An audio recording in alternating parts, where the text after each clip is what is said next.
Bismillahirrahmanirrahim. Assalamualaikum warahmatullahi wabarakatuh. Selamat pagi Bapak Ibu, salam sejahtera bagi kita semua. Perkenalkan, nama saya Adinda Juwita Nasution SDMD. Saya merupakan dosen tetap di Yayasan Hancah Rama Nasution di Universitas Al-Azhar Medan yang ditempatkan pada Prodi Teknik Sipil Fakultas Teknik dengan ISBN 0116069101 dan jabatan fungsional saya adalah asisten ahli. Sebagai dosen, saya mempunyai tugas dan tanggung jawab dalam menjalankan Tri Dharma Perguruan Tinggi. Adapun mata kuliah yang saya paparkan adalah tentang metode pelaksanaan jalan, di mana jalan adalah salah satu konstruksi yang digunakan oleh masyarakat. Berikut paparannya mata kuliah ini.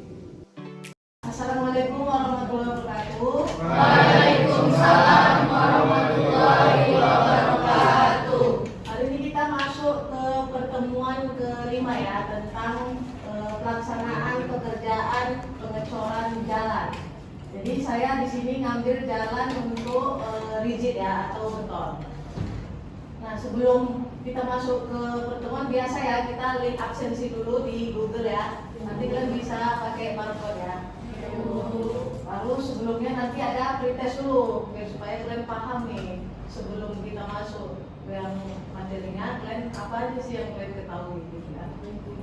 Nah, di sini sebelum saya masuk ke materinya, jadi untuk peraturan pekerjaan rigid itu atau jalan, dia ada Undang-Undang tahun 1999 tentang jasa konstruksi. Jadi untuk sertifikasinya juga ada nanti namanya SKA tentang jalan. Jadi kalau kalian mau ahli jalan, kita harus ngambil sertifikasinya. Nah, tujuannya untuk apa? Tujuannya agar kalian tahu nih pembuatan jalan itu seperti apa. Karena jalan itu ada dua ya, ada tiga. Ada yang dia rigid, kemudian ada dia yang fleksibel, terakhir dia yang campur fleksibel dengan rigid. Nah, di sini saya menerangkan tentang yang rigidnya. Jadi sebelum kita membuat jalan, kita harus survei topografi dulu. Kalian udah ilmu tanah dah kemarin kan? Nah, jadi kita harus mensurvei dulu nih, mengumpulkan data yang diperlukan untuk gambar peta topografi atau kontur dengan menentukan posisi tanda buatan manusia atau secara alamiah, itu nengok permukaan tanahnya. Kan ada yang dari batu-batuan, dari apa, nah itu kita harus survei dulu. Kemudian pengeringan tanah. Nah, ini biasanya nanti praktikum mekanika tanah. Dia nanti ada Senkon, ada DCT, ada Handball, itu untuk mengetahui jenis tanahnya. Ini dia kira-kira masuk tanah lanau, tanah keras, atau tanah apa, maka dia harus dilakukan penyelidikan tanah. Kemudian kita harus tahu survei LHR. Survei LHR ini lajuan harian rata-rata. Ini untuk mengetahui kapasitas jalan, kemudian menghitung jumlahnya, jenis dan suhu roda kendaraan yang melintas. Jadi kita buat jalan nih, jadi harus tahu dulu kan berapa yang lewat di jalan itu. Itu yang dilihat misalnya jalan baru. Jadi sebelum jalan itu buat jalan sebelumnya lah kita mengetahui laju harian rata-ratanya. Jadi berapa kendaraan yang lewat, kemudian kendaraan apa saja yang melalui jalan itu. Dan terakhir dia nanti ada survei rantai pasok atau tujuan mengetahui ketersediaan rantai pasok atau jenis dan kondisi transportasi serta distribusi. Ini biasanya truk itu lah ngangkut, biasanya ngangkut apa? Jalan itu biasanya kalau jalan biasa ini sebenarnya tidak boleh truk melaluinya, harusnya ya. Nggak boleh truk yang kapasitasnya tinggi. Kenapa? Karena kan sebelum kita merencanakan jalan, kita kan harus menghitung LHR-nya, kemudian kekuatannya. Makanya jalan kita ini banyak rusak karena tidak sesuai kendaraan yang melalui itu. Sebelum kita merencanakan itu sudah dihitung sebenarnya. Tapi ya nggak tahu lah di Indonesia ini ya. Kalau di luar negeri dia udah ada nih, kalau truk dia jalannya harus mana. Kemudian mobil-mobil yang seperti apa melalui jalan itu. Nah, perencanaan bagaimana? Pertama, perencanaan pengerasan. Dia kemudian nanti ada jalan baru atau peningkatan jalan atau existing. Kalau jalan baru itu berarti dari tanah. Kalau dia yang peningkatan jalan existing, berarti misalnya awalnya di aspal, karena kemungkinan ada lubang atau apa diganti menjadi rigid atau beton. Kemudian apalagi kalau misalnya jalan baru yang ditentukan apa, umur, rencana atau data daya dukung tanah dasar, data beban lalu lintas. Kalau yang dia peningkatan jalan itu yang dilihat survei nilai sisa kekerasan lama, bagaimana survei kerataan permukaan, bagaimana survei beban lalu lintasnya. Kemudian dari situ nanti kita hitunglah perkerasannya. Barulah nanti dapat nih, oh ini nanti struktur kekerasan baru, oh ini dia hanya struktur kekerasan pelapisan luar. Sampai sini ada yang mau tanya? Belum. Nah, di sini ada persyaratan ya. Tadi kan kita hanya rigid ya, saya bahas di sini rigid. Nah, syarat-syarat untuk bahan betonnya atau rigid itu dia bisa dilihat dari sini ya. Berapa berat isi lepasnya, dia ada standar SNI. Kita kalau di Indonesia kita pakai standar SNI ya. Dia ada nanti kalau dia di luar negeri, Amerika dia pakai ASTO. Kalau kita di Namaga. Plat beton dengan atau tanpa tulangan diletakkan di atas tanah dasar dengan tanpa lapisan fondasi bawah. Jadi kalau jalan, ini ya, jalan itu ada lapisannya 3 nih, ada subbase, sama base. Nah, kalau dia yang rigid biasanya dipakai di jalan tol. Jalan tol, ya apa aja isinya? Semen. Kemudian dipakai tulangan. Tulangan ya kalau di jalan tol ya, tapi kalau yang biasa aja, ini tulangannya besar-besar diameter berapa ya? Besar lagi yang untuk yang jalan tol. Dan tebalnya, tebalnya itu bisa sampai 30 cm yang untuk jalan tol. Tapi kalau untuk jalan-jalan kayak gang-gang itu enggak, dia paling sekitar 15 cm. Ya bisa. Dan kekuatan untuk beton ini kelebihannya dia masa umurnya lebih lama dibandingkan sama aspal. Karena dia ini kan pakai tulangan. Kalau aspal dia enggak. Lapisannya dia cuma pakai des, tanah kan, baru batu-batuan, baru masuk ke aspal. Kalau ini dia langsung dia nanti pakai tulangan kemudian dicor. Itu dia kalau rigid ya. Jadi untuk umurnya lebih lama pakai rigid. Contohnya di SM Raja. SM Raja itu rigid. Mana lagi yang rigid? Di Johor ya. Johor lah itu pakai rigid. Nah, gimana tahapannya? Tahapannya pertama penyiapan badan jalan. Ini alat-alatnya ya. Ini tahu, ada yang tahu ini alat-alatnya? Feed roller namanya. Ini feed roller ini dari besi nih. Dia kalau apa bergetar-getarnya cocoknya untuk meratakan batu-batuan. Feed roller. Kemudian sebelum kan udah di penyiapan badan jalan nih, kemudian pemasangan baby stick. Tahu baby stick kan? Apa? Pakai papan itu baby stick. Ya, cetak. Jadi sebelum itu kan dibuatlah pakai papan dia. Nah, kemudian baru dicor. Dicornya ini pakai ini ya, mesin molen ini ya. Kemudian setelah itu masukkan lagi, tadi diplastiki dia. Sebelum apa dicor, diplastiki. Dan selesai itu pekerjaan finishing. Kemudian bagaimana perawatannya? Perawatan itu nanti disiram. Disiram, jadi dia sudah namanya kuring. Istilah ini ya. Istilah untuk perawatan betonnya. Nah, ini penjelasan untuk penyiapan badan jalan. Jadi kita harus melalui pemeriksaan ini ya. Jadi sudah ini dijemput nih perataan badan jalan kan. Baru kita tes namanya semcon. Ini untuk mengetahui kepadatan si jalan tersebut, apakah sudah padat atau belum. Jadi ini dibawa ke lab, nanti ujinya di lab mekanika tanah. Kemudian ada namanya DCT, sama dia. Ini uji lapangannya. Jadi uji lapangannya itu ada 4 nanti, sondir, DCT, kemudian handball, kemudian sensor. Ini tadi tipe dari ya. Nah ini yang uji kepadatan atau sensor. Jadi udah setelah dipadati, baru kita uji sensor. Gunanya untuk mencapai nilai optimal CBR-nya. Ya, jadi itu dia harus 60%. Jadi harus dilakukan pengujian sensor test dengan nilai kepadatan minimal 95%. Nah ini udah standar nasional Indonesia. Nah selanjutnya membuat rancangan campuran beton atau concrete fix design. Ini namanya basic plan ya. Basic plan, tempat untuk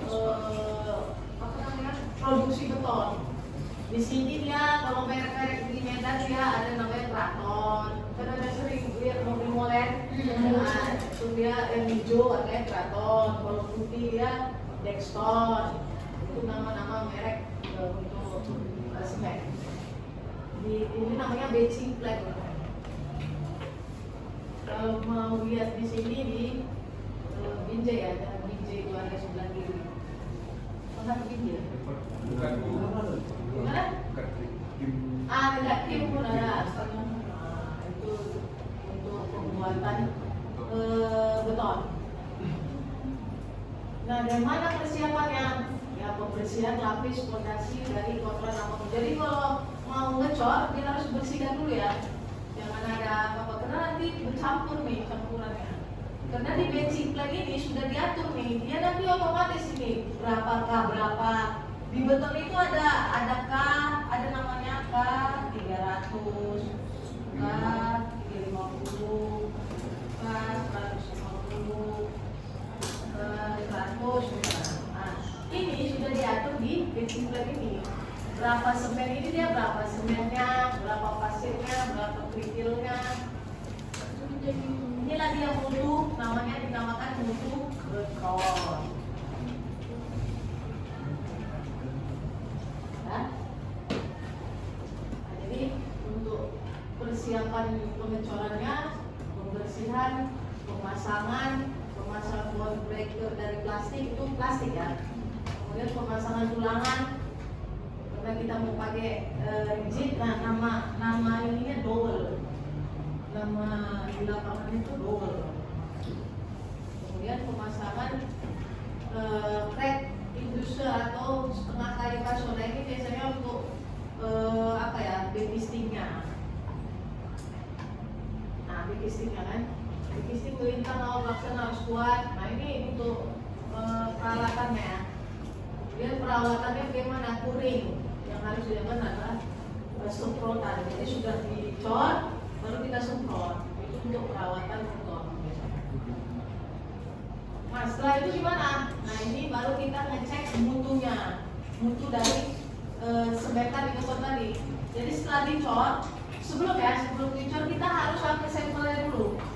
Sampel mesinnya tadi dari si molen tadi, kita ambil dulu. Nah ketentuannya harus mencapai sesuai standar. Jadi kita tes, misalnya K300 misalnya. Selama tesnya itu harus luntur di 5 cm misalnya, atau di 10 cm. Jadi kalau misalnya pas diceknya, rupanya nggak sampai di 10 cm, runtuhannya itu jatuh semua, nggak mencapai 10 cm. Maka ini betonnya dipelaukan, nggak boleh dicor, karena nggak mencapai musuh. Gitu ya.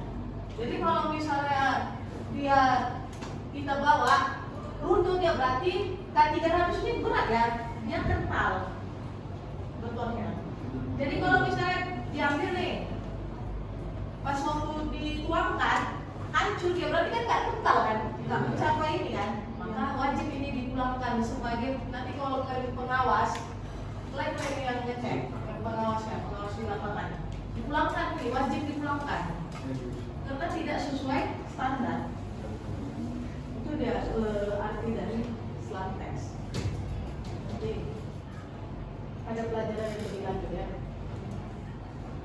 Ini lagi untuk kriteria pengambilan sampel. Jadi tadi udah dengan slantex kan, kemudian diambil dalam bentuk sampel. Ini dia namanya silinder.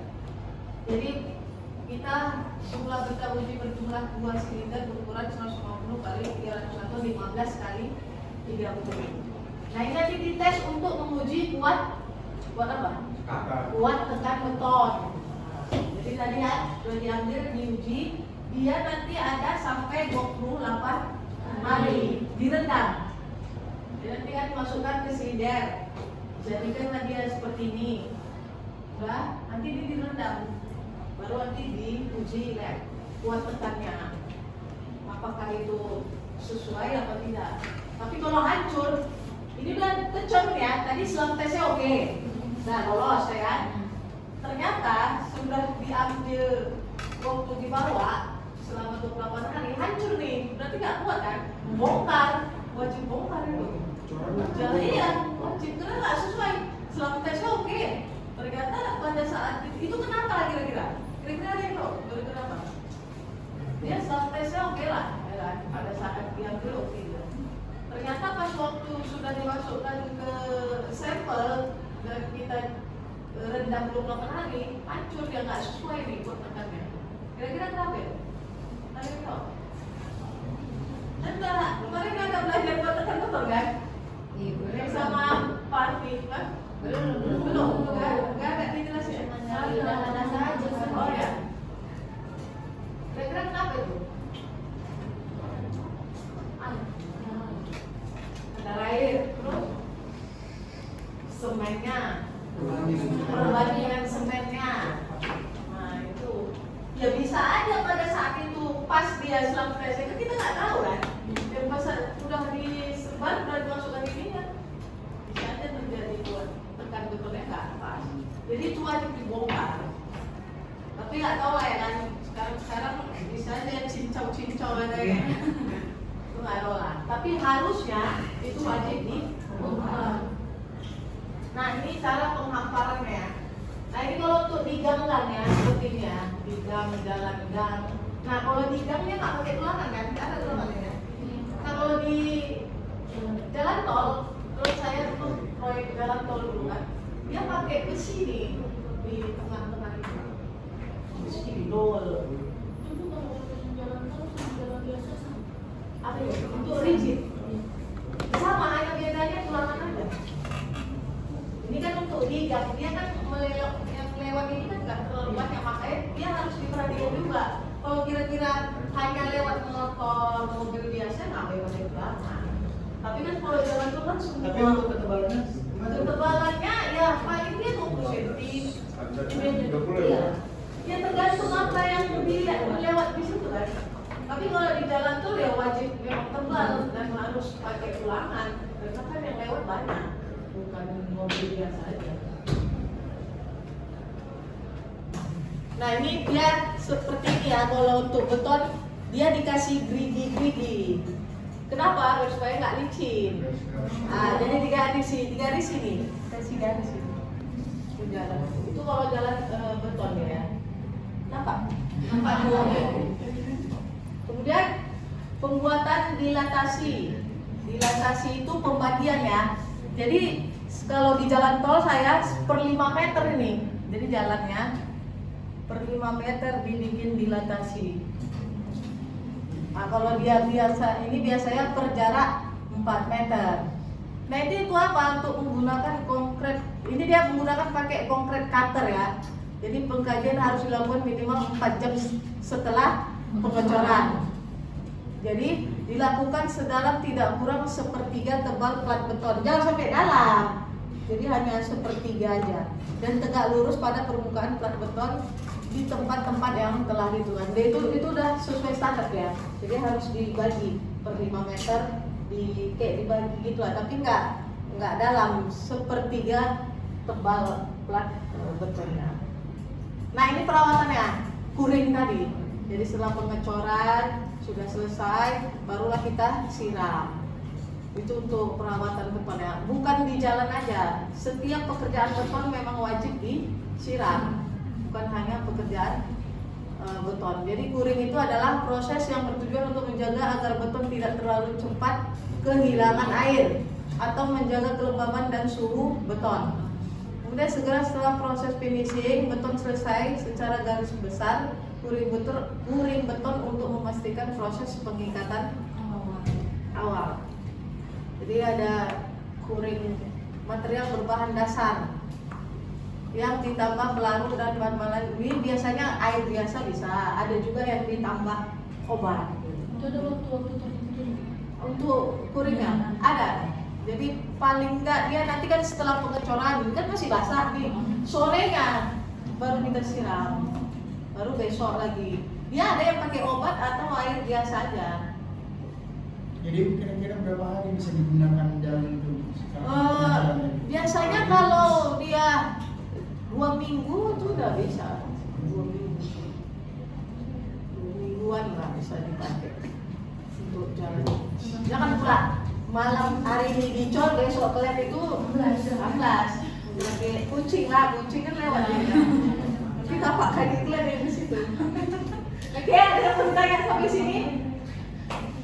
Jadi kesimpulannya, pelaksanaan persiapan konstruksi jalan merupakan tahap awal yang sangat penting dalam menjamin keberhasilan suatu proyek jalan. Jadi mencakup berbagai kegiatan ya. Jadi survei lapangan. Jadi sebelum membuat jalan kalian harus survei dulu, melihat dulu kan. Kemudian pembebasan. Ini yang sangat lama biasanya ini pembebasan lahan. Nah ini yang lama ini.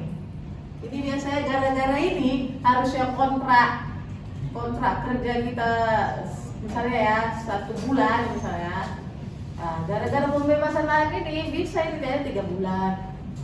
Karena lama nih pembebasan lahan ini lama. Ada yang lewat. Bisa aja ini ada rumah di jalan itu, ada rumah warga. Kemudian ini tanahnya katanya. Nah, ini tanah saya nih, bukan tanah pemerintah. Nah, ini lah nego-nego di situlah dia lama. Gitu. Kemudian pembersihan area. Nah, kalau udah lewat ini, udah lancar lah ini. Kan tinggal pembersihan, pengukuran, pematokan, mobilisasi alat, serta penyediaan sarana pendukung. Nah, jadi kalau sudah itu, maka persiapan kita baiklah ya, akan mendukung kelancaran proses konstruksi. Kemudian meningkatkan efisiensi waktu dan biaya. Jadi kan kita harus, jadi sebelum kita melaksanakan pekerjaan kita harus persiapan dulu kan. Kalau nggak tahu kita persiapannya ya ini semua terbengkalai, kelancarannya terbengkalai, kemudian efisiensi waktunya terbengkalai, kemudian biayanya juga. Nah ini keselamatan kerja udah otomatis. Jadi oleh karena itu tahap persiapan tidak dapat diabaikan karena menjadi dasar utama bagi keberhasilan pelaksanaan konstruksi jalan. Sampai sini ada yang pertanyaan? Ya. Jadi tadi jalan ada berapa tadi? Tipenya. Apa lagi? Coba pertama. Itu lapisannya. Nah, kan? Jadi ada 3 rigid, di sini itu beton, rigid pavement namanya. Kemudian flexible pavement itu aspal. Satu lagi komposit, itu kompositnya 2. Dari rigidnya ada, sama aspalnya ada. Itu jalan tol. Di jalan tol ada ini jalan, yang jalannya ini beton, yang di sininya aspal bahu. Itu yang dia campur dia. Oke? Ya. Jadi minggu depan kita lanjut untuk pertemuan ke-7 ya.